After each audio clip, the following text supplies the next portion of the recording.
Hello, my name is Peggy Slaughter, Retirement Plan Consultant here with Sailing Sims Associates. Thank you for joining us to learn more about the Secure Act 2.0 and how it will affect your organization's retirement plan. Before we go to the Secure 2.0, I want to back up just a little bit and recap a couple of items in the Secure Act from 2019. It had no sooner passed than we were into the pandemic, and you might have missed some of the things that came up with the original Secure Act. For one thing, if you add automatic enrollment to your existing 401k or 403b plan, there's a $500 per year tax credit for the first 3 years after you do that. This is for small plans only, as are most of these provisions, because the Department of Labor and IRS is trying to encourage small employers to add some of these provisions or start a new plan. Now, just for a reminder, if you don't know, automatic enrollment is when an employee becomes eligible to enter your plan, and rather having to opt in to make contributions, they will be automatically enrolled unless they opt out or choose to do a different amount. So that's automatic enrollment, and it has really gained in popularity in the last few years. The deadline for adopting a new retirement plan is now the due date of your organization's tax return, so you can actually start a plan for a prior year after the end of the year, which comes in handy if you find out that you had excess profits that you weren't aware of and you wish you could make a contribution to a retirement plan to get that tax deduction. So that's something new. There's also a requirement for lifetime income disclosure that must be on participant statements at least once annually. The idea being to give participants an idea of how much money their retirement plan will generate as income once they get to retirement. It's usually a smaller number than they think it's going to be, and hopefully that will encourage them to contribute more. If you have a safe harbor non-elective plan, which is a 401k plan that has a mandatory 3% contribution to all employees, 100% vested, this gets you out of having to do the annual non-discrimination ADP test. Currently, you have to give an annual notice to all participants letting them know that they'll get that contribution, which really doesn't serve a lot of purpose because it doesn't change whether or not they will contribute anything. So you don't have to give that notice anymore. Also, if you wish to adopt the safe harbor non-elective provision, you can now do that up to the end of the plan year, within 30 days of the end of the plan year, if you do a 3% contribution, or until the end of the following plan year if it's going to be at least 4%, which that would be nice if you find that you're failing that ADP test and you're willing to add that 3% required contribution rather than having to refund excess money to your highly compensated people. And you would only do this if you didn't already have a safe harbor match during the year. This is a fun one, qualified birth or adoption distribution. A participant can withdraw up to $5,000 per parent per child from their retirement plan without a penalty. Now, it's not that both parents would have to have their own retirement plan, so it's not that one parent could take $10,000 out of their plan, but it's $5,000 per parent per child. Would have to be done within the 12-month period following the birth or adoption. So what we did for one of our clients was they wanted to add this because they knew one of their employees was going to need it. We had her fill out the paperwork before she went out for maternity leave. So as soon as she had the baby, we were able to get that distribution processed for her. It can come from employee or employer contributions, that doesn't matter. It's not treated as eligible for a rollover, so no withholding tax is required, but taxes will have to be paid on it. This withdrawal can be repaid at a later date, in which case it would be treated as a rollover coming into the plan, and the Secure 2.0 Act limits that repayment period to 3 years following the withdrawal. This, you will note in the upper right-hand corner, says mandatory. So everything we've talked about so far is voluntary. You can take advantage of it or not. This is a mandatory rule, and I don't think this one's going to be very popular, quite frankly. It's called the long-term part-time worker rule.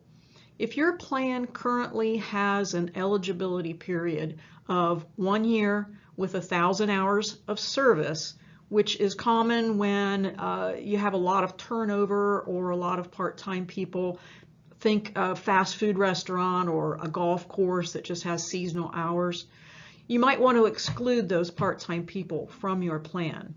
Well, now if an employee has worked for 3 or more consecutive years with at least 500 hours of service during that year, you must make them eligible to contribute to the plan, even if your plan wouldn't otherwise permit it. Now, the good news here is you don't have to make any kind of matching contribution or profit sharing contribution or any employer contribution of any kind for these people, and they can be totally excluded from your non-discrimination testing. So it's not going to hurt your plan. It's just going to be more work for you to keep track of when these people become eligible. So service prior to 2021 would not be counted. So January 1 of 2024 coming up would be the first time a long-term part-time employee would be covered under your plan. Secure 2.0 shortens that eligibility to 2 years starting in 2025. So you'll need to maybe do a better job of keeping track of hours for your part-time people, whereas before you could just say, oh, they didn't work 1,000 hours, so they're not eligible. So a little bit more record keeping for you as the plan sponsor. So let's get into the Secure Act 2.0. What does Secure stand for? Not one of my favorite acronyms, but it could be worse, as you'll see in a minute. Setting every community up for retirement enhancement. This actually combines 3 bills that were in the works: securing a strong retirement, boring but effective; enhancing American retirement now, yuck, but my favorite, and that's with much sarcasm, retirement improvement and savings enhancement to supplement healthy investments for the nest eggs, or wait for it, rise and shine. So at least we aren't stuck with that one. I'll take Secure over that. This was passed December 29th, 2022 as part of the Consolidated Appropriations Act. It has over 85 retirement plan provisions with the goals of expanding plan coverage, increasing retirement savings, preserving retirement income, and clarifying some of the rules. Now, as you'll see, I think you'll agree with most of this. Expanding retirement plan coverage and increasing savings, we might have accomplished that with some of these provisions, but preserving retirement income and making the rules a little more clear, I don't think we quite made that, but we'll see. So I'm going to be presenting these in an order that it's going to start with what's immediately in effect, and then we'll talk about what goes into effect in 2024, 2025, and so on. So immediately in effect, this is going to be good news for anyone who wants to start a new plan. Some of these tax credits are pretty incredible. So we already have, or before Secure 2.0 had, a tax credit for up to 50% of startup costs, capped at $5,000 per year for the first 3 years. So that's pretty good. I mean, it's not going to cost $10,000 to start up a small plan, but it would help you offset some of those fees for the first 3 years. But now with Secure 2.0, if you have 50 or fewer employers, the credit is 100% of the startup costs. Now we're talking probably paying all of your administrative fees for the first 3 years of your plan. So that's really, DOL is trying to encourage smaller employers to start retirement plans. Then there's an additional credit of up to $1,000 per employee who is earning less than $100,000 for any employer contributions for the first 5 years. So if you contribute $1,000 for 20 employees, that's a $20,000 tax credit, and then anything above $1,000 for any employee or for anyone earning over $100,000 would still be tax deductible. So this is a pretty rich credit. And you can see it does decrease over those 5 years. So you get the full credit for the first 2 years, and then it starts dropping. Now I see in all the write-ups that this is phased out for employers with 51 to 100 employees, but I haven't found any detail yet on what that phase out is. It just exists, so more to come on that. This is another fun one, military spouse coverage. I know my brother-in-law was in the military, and they lived in Tennessee and they lived in Kentucky and out in California. And if his wife was working, she often wasn't employed long enough to get into her employer's retirement plan or to become vested in it. So this is another tax credit, again for small employers, if you will cover military spouses. The way this works is you make the military spouse immediately eligible. So no matter what your waiting period is, if it's a military spouse, he or she would immediately be eligible for your plan and be 100% vested. If you adopt that provision, then the tax credit is up to $500. $200 per military spouse, whether or not they choose to participate in the plan. If you make them eligible, then you get a $200 tax credit, and then 100% of all of the employer contributions up to $300. So this would apply for the first 3 years for each military spouse. You can rely on that employee's self-certification, so you don't need anything in writing from the Army or what have you. And this does not apply to any highly compensated participants. So if you hire a military spouse currently making over $150,000, you would not be eligible for the credit on that military spouse. Domestic employees, if you have a nanny or a housekeeper or lawn keeper, you can now set up a SEP IRA for that employee.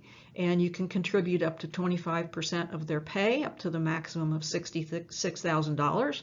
That would be a pretty well-paid nanny. But interestingly, the employee could also make a traditional IRA contribution to that SEP. So even if you only contributed $500, it would be a way to help that employee, encourage that employee to make regular IRA contributions for him or herself. Now we're going to see several different hardship provisions. Some of them are pretty interesting. This one is qualified federally declared disaster distributions, or QFDDDs. They'll probably be QFUDs or something before we're done with it. This is a distribution they can take for up to $22,000. One thing to note that they could also take this distribution from an IRA, but the maximum of all plans combined is $22,000. So they couldn't take $22,000 from their 401k and then another $22,000 from their IRA.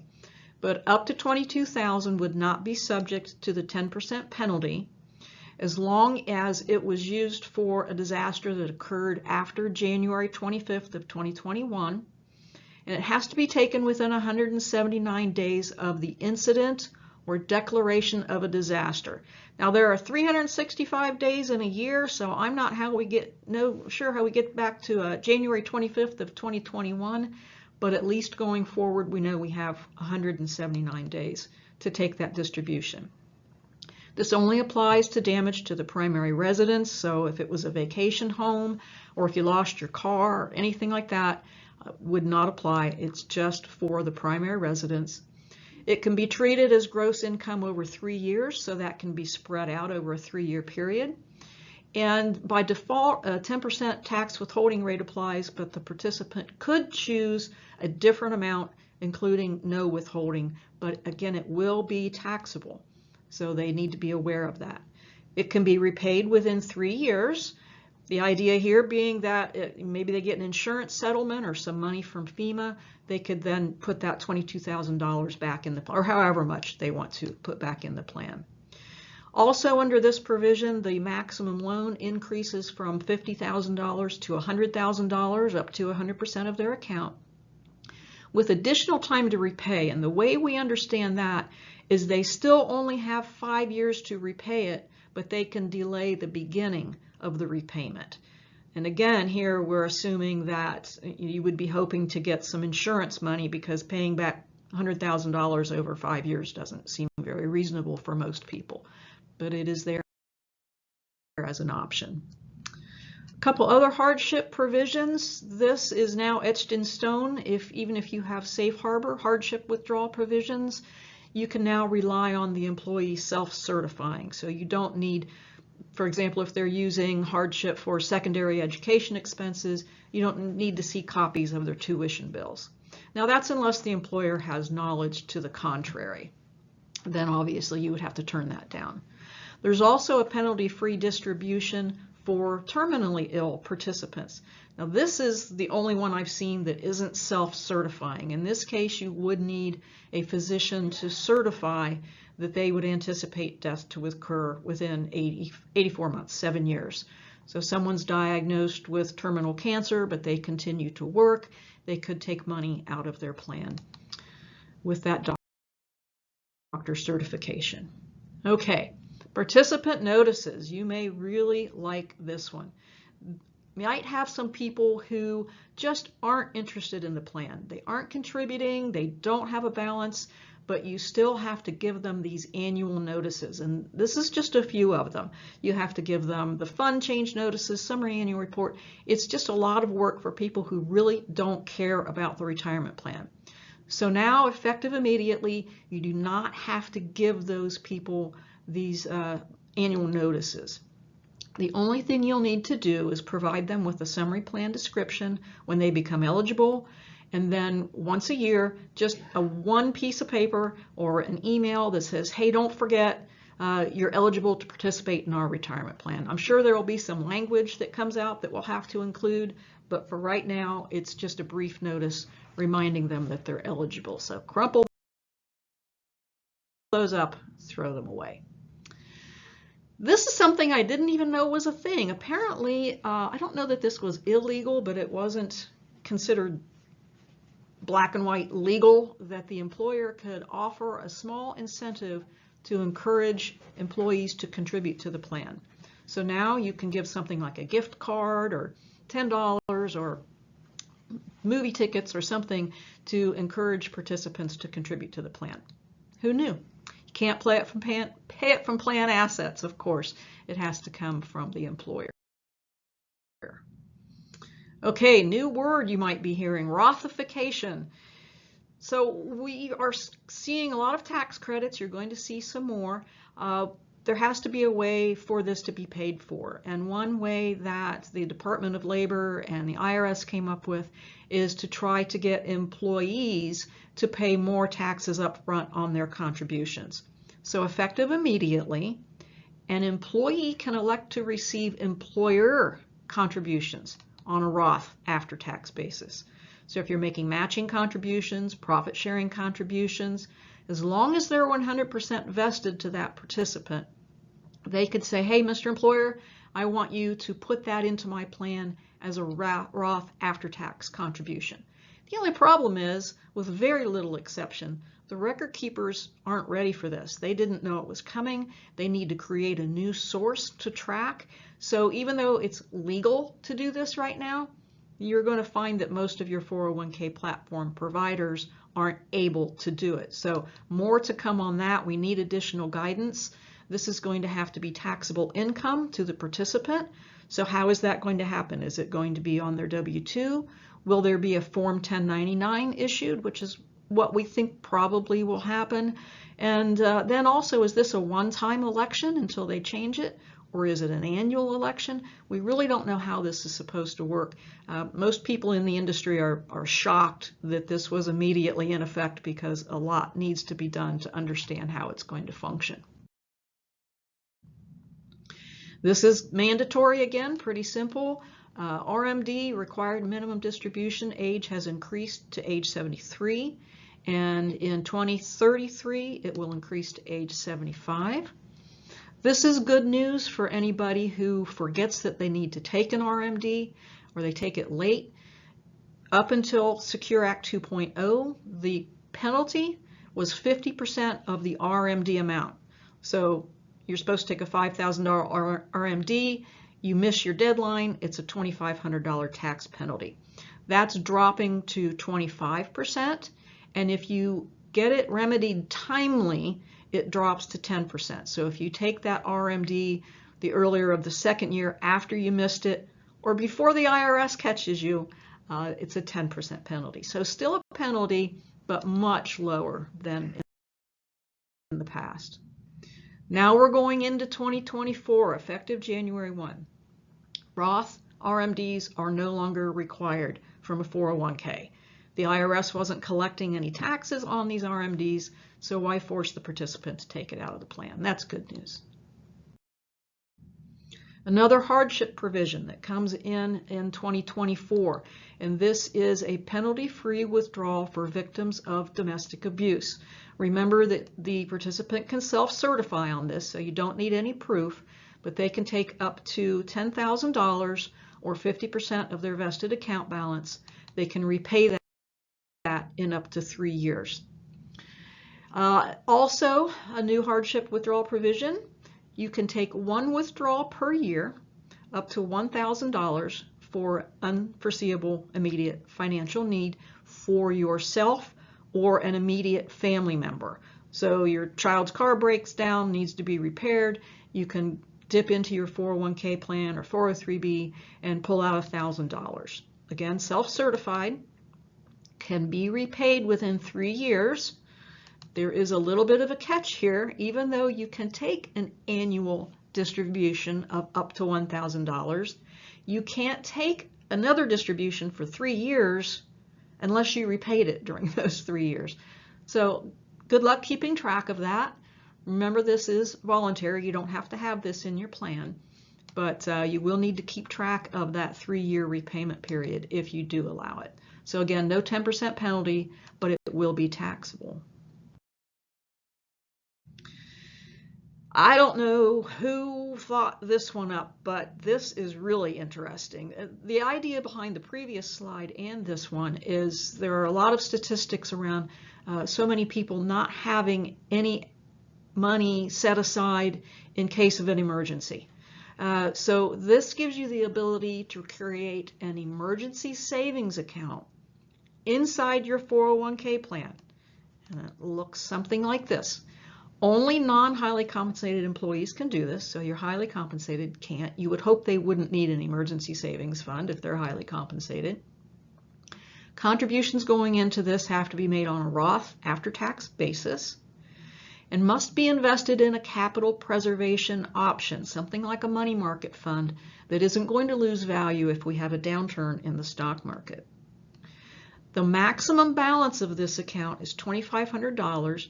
Now, if it's a money market that earns a little bit of interest and goes over $2,500, that's okay. But once it reaches $2,500, you have to stop contributing to it. Don't have a lot of guidance on what happens if somebody takes money out. You just automatically start back up again. Some rules need to come out on this.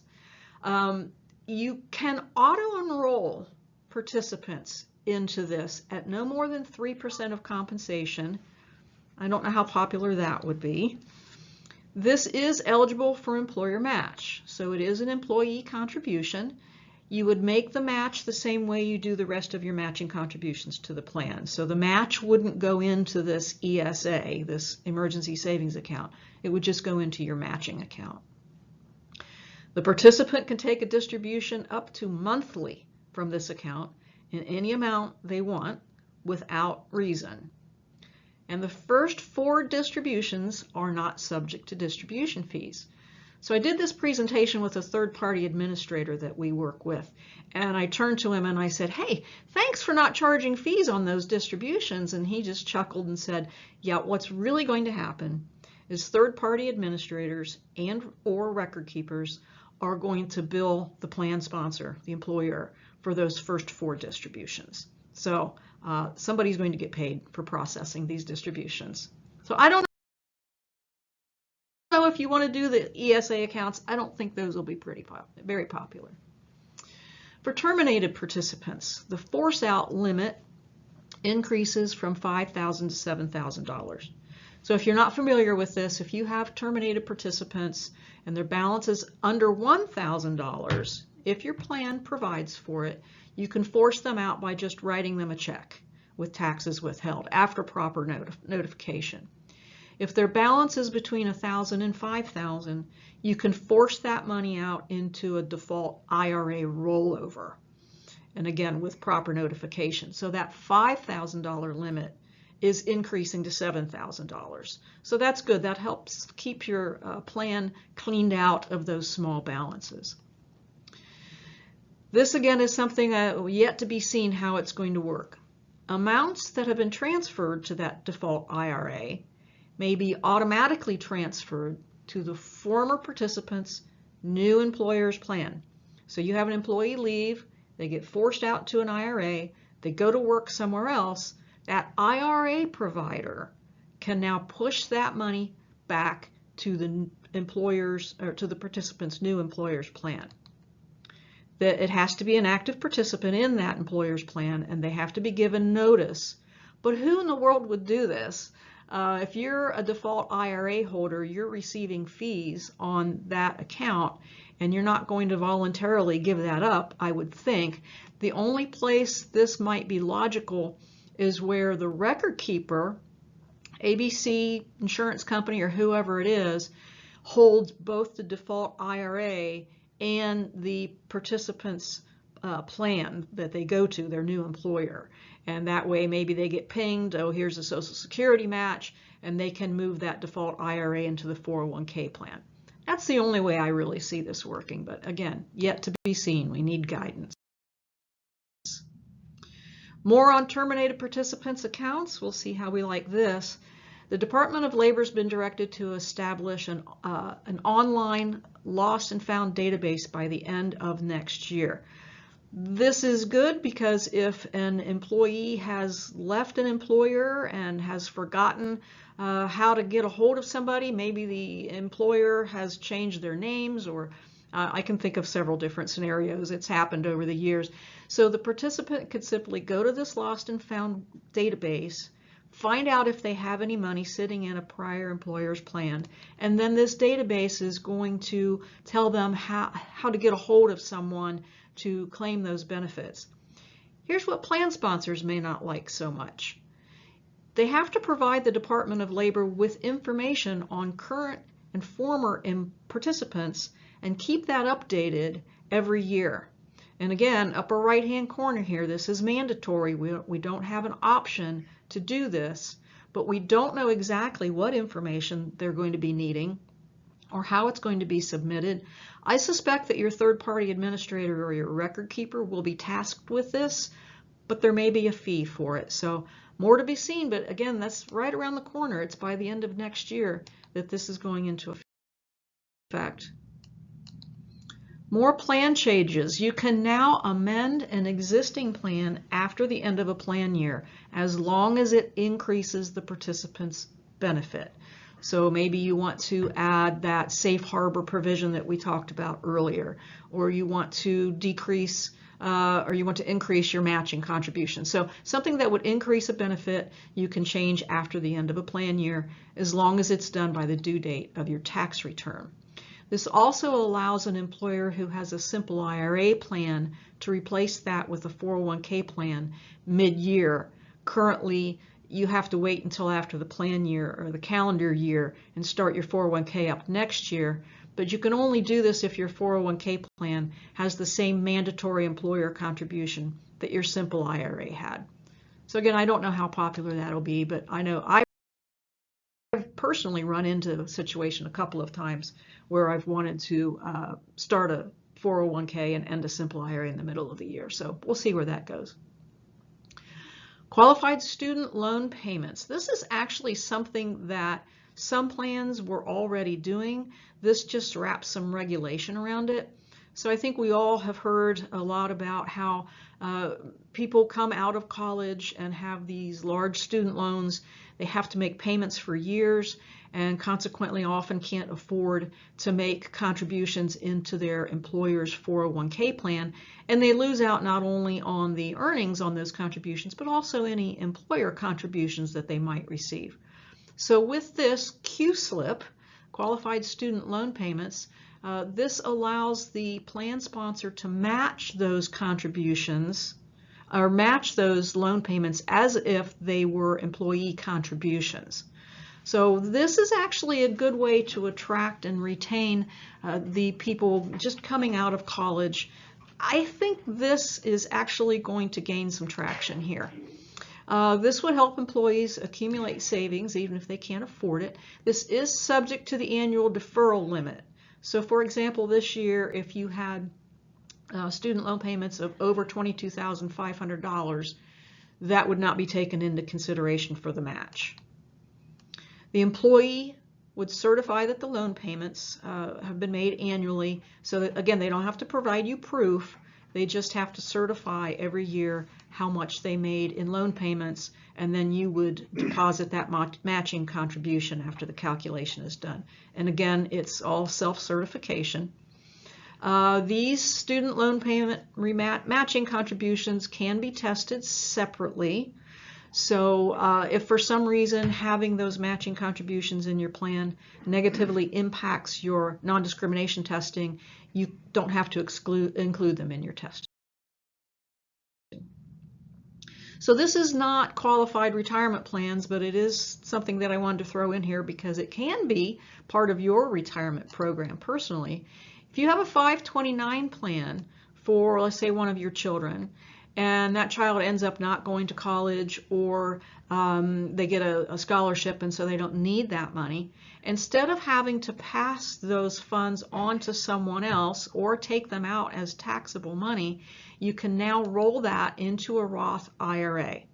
A couple of rules around this is the 529 must have been opened at least 15 years prior to doing this. The maximum amount you can roll into that IRA is up to $35,000 over the lifetime of the beneficiary. And it is subject to annual Roth contribution limits. So for example, this isn't effective until next year, but if it were effective this year, the most you would be able to roll into that Roth IRA is $6,500. Catch-up contributions. Again, if you have been playing Candy Crush while you're listening to this and not paying attention, sit up tall on this one because it's a biggie, and this is mandatory. Beginning in 2024, just next year, if you are making a catch-up contribution and your income is over $145,000 this year, so think about your highly compensated participants, and this is not the same definition as highly compensated, but they're definitely going to be impacted. That contribution will have to be made on a Roth after-tax basis. So even if they're currently contributing all of their non-catch-up money as pre-tax, any catch-up contribution has to be deposited as after-tax. So make sure your people who are earning over $145,000 doing pre-tax catch-up, let them know it's going to be Roth after-tax next year, and you're going to be responsible for making sure that you get that change made with your payroll provider. And this provision does not apply to simple IRAs. Additional catch-up contributions. Now we're moving into 2025, effective January 1. Again, mandatory. And this is an interesting one. We have higher catch-up contribution limits, the greater of $10,000, or 50% more than the regular catch-up amount. Okay, so let's do the math on that. This year, the catch-up contribution is $7,500. Half of that is $3,750, so that's $12,250, I believe. So it's already more than $10,000. And that is only for participants age 60, 61, 62, or 63. So once you reach age 64, you have to go back to being capped at the lower catch-up limit in effect for that year. I'm told the logic behind this is in order to pay for the tax credits, it's an additional way to get some more Roth. Remember, these have to be Roth now for a lot of your highly compensated, to get some of those Roth tax dollars. Beginning in 2025, again, this is mandatory. If you start a new plan only, then you have to have automatic enrollment as a feature. So if you're thinking of starting a plan, you don't want automatic enrollment, get it started in 2024 because you will be grandfathered. But don't forget, participants can opt out or change how much they're contributing. So it's not making the participants contribute, it's just requiring the plan sponsor to have that automatic enrollment feature. So for the first year the participant is eligible, the minimum automatic enrollment rate is 3%, or you could go all the way up to 10%. Typically we see the automatic enrollment be right around where you're doing your matching contribution is logical. Then in years 2 through 8 of the participant's eligibility, you increase that contribution by 1% till you reach at least 10% or no more than 15%. So something else to keep track of. What year is the participant in? How much do you need to increase their contribution by? At the end, I don't know why December 30th, 2025, it's an odd date, but beginning on that date, long-term care premium payments can be distributed penalty-free from your retirement plan. The amount that can be distributed is the lesser of the premium amount, 10% of the participant's vested account balance, or $2,500. The long-term care insurance must be qualified. I can't think of very many instances where the insurance wouldn't be qualified unless it's some sort of employer self-made plan. So I'm not sure what wouldn't be qualified, but long-term care insurance premiums. Beginning in 2026, participant statements must be provided on paper at least once annually. You may have noticed if you've had a 401k plan for a while that the statements have just quietly gone away and everything has gone online, which most people don't mind that much, but for the people who want statements, the only way they can opt to get one is to go online and request it. So most people who want statements, it's because they don't like going to the computer, or maybe they don't own a computer. So beginning in 2026, I don't know why so far away on this one, statements must be mailed out annually unless the participant opts out, and the statement must contain instructions on how to do that. Now that's on defined contribution plans such as your 401k or 403b. Defined benefit plans have not changed. They've always had to give a participant statement at least once every 3 years. Effective in 2027, the Savers Tax Credit is repealed. In case you don't know what that is, this is a current program in place whereby anyone who contributes to their retirement plan, and this includes an IRA, they can receive a tax credit of 50%, up to 50% on contributions up to $2,000. So that would be a $1,000 credit. Depends on the individual's taxable income and filing status. So for 2023, the maximum income on your tax return is $73,000 to get this credit. You have to file a Form 8880 with your personal tax return, and you have to file 1040. You can't file the EZ. A lot of participants, a lot of individuals aren't aware this credit exists. So consequently, not as many people are taking advantage of it as could be. Because of this, and this one is very interesting, in 2027, this is changing to a savers match.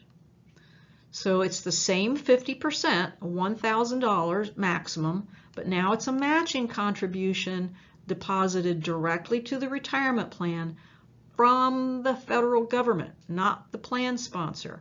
No idea how this is going to work in action. The participant deposit will be 100% vested. It's not going to be subject to any non-discrimination testing or plan contribution limits. And if the participant turns around and pulls the money out, there are going to be increased penalties, including the possibility of having to return the entire contribution. This again is going to be phased out based on income. Now this is what is being stated now for 2027, so effectively it is reduced who's going to be eligible for this, because right now the maximum is 73,000.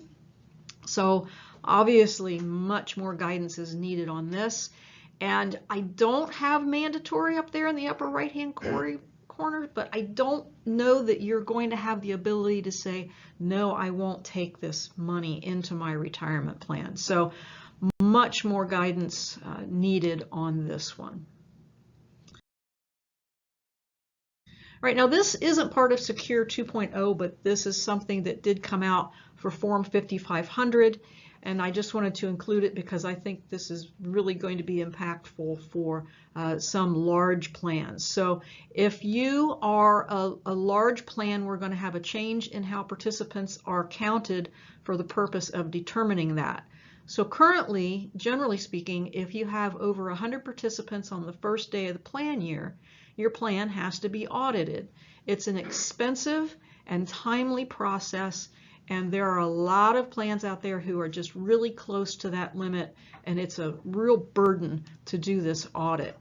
So the current method counts everyone who's eligible to participate, regardless of whether they are participating, plus any terminated participants and beneficiaries with a balance.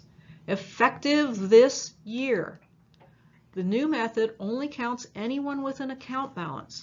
So if you have those participants we talked about earlier, they're not contributing, they don't have a balance, they couldn't care less about the retirement plan, you do not have to count them. This was done almost certainly because of that long-term part-time employee rule, because that could possibly throw a lot of small plans into that large plan status. So some of you out there might be cheering this one. It definitely is good news. You may not need an audit this year. Okay, back to the Secure Act. When do you have to make these amendments? And this is mandatory. You will need to amend your retirement plan. I'll just circle back to that $7,000, the increase in the force out limit. That is something that you would have to amend. That's not going to happen automatically. But any of these provisions that aren't already required, if you choose to adopt them, you have until the end of 2025. There's already talk that that's likely to be delayed. So what you'll want to do in the meantime is keep track of any of the optional features that you choose to adopt. You can adopt them anytime. Just keep track of it. What I suggest you do is just put a file folder on your computer or in your desk drawer, write Secure Act on it, and anytime you add one of these features, just put the date and what feature it is, and then you'll let your third-party administrator or your administrative firm let them know what you're adding so that they can be sure and include that in your amendment when it comes around. So with that, I thank you for your time. Please feel free to reach out to me if there's anything I can do to help you. Again, it's Peggy Slaughter, Sailing Sims Associates. Thank you for attending. Wow.